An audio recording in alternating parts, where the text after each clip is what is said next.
Now, I also played on there, the beginning was just a clip randomly made by some account about the just inconsistent statements from this and any other administration, but this one just is especially bad at what they're doing.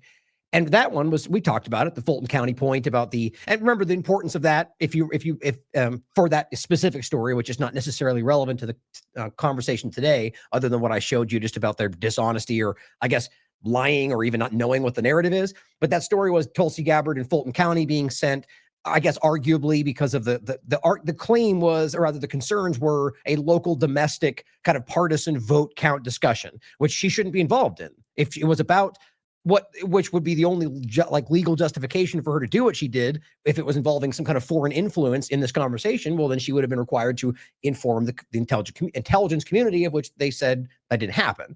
So that's just why that all went down. But clearly there was something weird going on there. At the very least, they're stepping outside of their legal roles.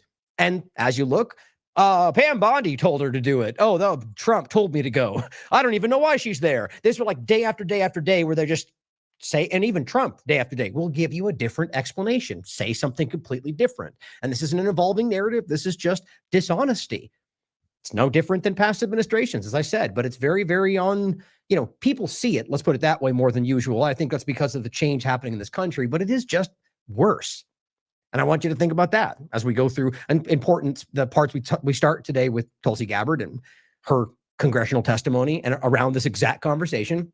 Now, I didn't think this was going to continue to be this kind of conversation. I just didn't sense that it was, I guess maybe because of the past times these have had, what I tend to see is that these things go to this kind of point, and then when they recognize they're just not getting what they want, they declare victory and back away.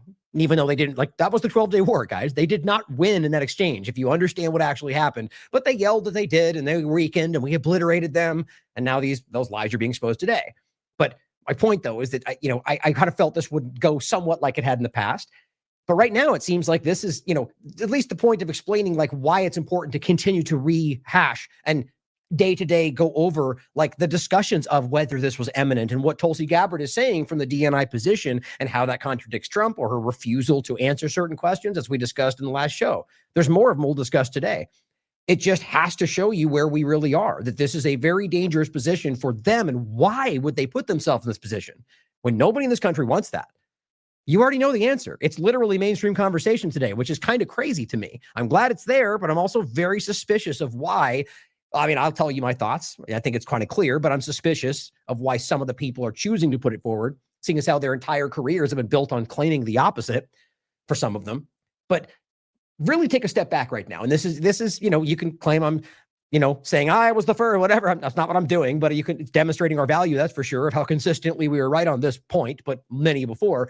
But aside of all of that, just look at whether me or Derek or anybody in the IMA, we've talked about this a lot over the last year because of where this administration has gone.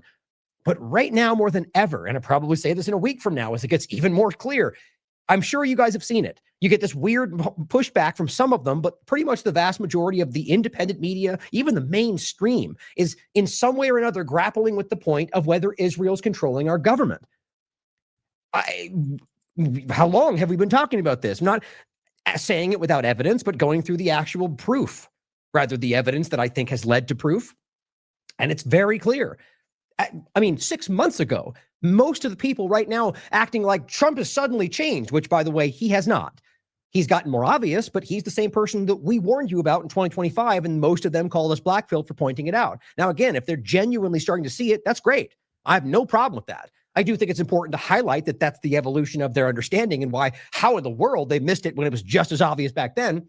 But I think we should be on guard about people who are being dishonest, like a lot of the ones we saw from COVID when it became the safe dangerous, right? It was dangerous when we were breaking it down in the midst of it and getting censored and attacked. Then it became something that was just obvious to most people who were not blindly part of the mainstream conversation. That's when it was safe dangerous. That's when you get the Jones and the rest that grapple into it and start taking over the part of the conversation. And because of their massive reach and because they're technically part of the mainstream apparatus, that's where all the conversation swirls. People argue Tucker and the rest, but you can decide for yourself because now he's doing things I think continue to challenge it. But I still question that the same point, especially since Tucker 2028 is coming around. But think about how wild it is that we talked about all of this, whether the Israel influence, whether it's about the two-party paradigm breaking down. No one's really talking about that, even though that's what this actually is in part. Look at where we are. Look at how much is happening in this conversation where you've got people like Owens and, Tucker, Dave Smith. I mean, you go down the list of tons of people now. What's her name that just went on Pierce saying MAGA is dead? I don't even recognize Trump anymore. It's important to see that that's there and not just like this, oh my God, we suddenly see this, but this has been there for years. We've been calling this out from his last administration. Anybody who's been consistent with his criticism, with their criticisms, will recognize that Trump was doing what's the right way to say it? There were elements of the same things he's doing today in his first administration, the same dishonesty, the same tactics. It's just the evolution of where it's gone. Now, the other thing, rattling in my mind right now with where we are, as I briefly said, is that I'm worried about how it's all happening, how obvious it is, how clearly most Americans are not okay with this revelation, and then the lack of any concern from either side of our government, apparently, and that shows you the point, but that there's now going to be something that drives support. And that's always in the past been something serious, major event, right? A jarring situation that drives people to stand by the team. Now, we'll make a point about that to some degree today, because as always, when they're conducting an illegal war and they know it's unpopular, they shift immediately. And remember, at first, there's not going to be flag-draped coffins. That's not what we're even going to do, boots on the ground. And now we're seeing flag-draped coffins. And the same point as always, while Israelis are sitting at that mountain and watching it all take place. The point is that did start to happen. And now we are seeing Americans die. Now what are they doing? Well, we have to, now that they've died, we have to honor their sacrifice. Well, and I'm not even disagreeing with that you can think that way, but don't let politicians who never cared about them in the first place use their sacrifice. And I shouldn't even put in quotes, because as I've always said, plenty of them still think they're fighting for freedom. And that makes what they're doing honorable, despite the fact that I think it's pretty obvious that it's not where we are today.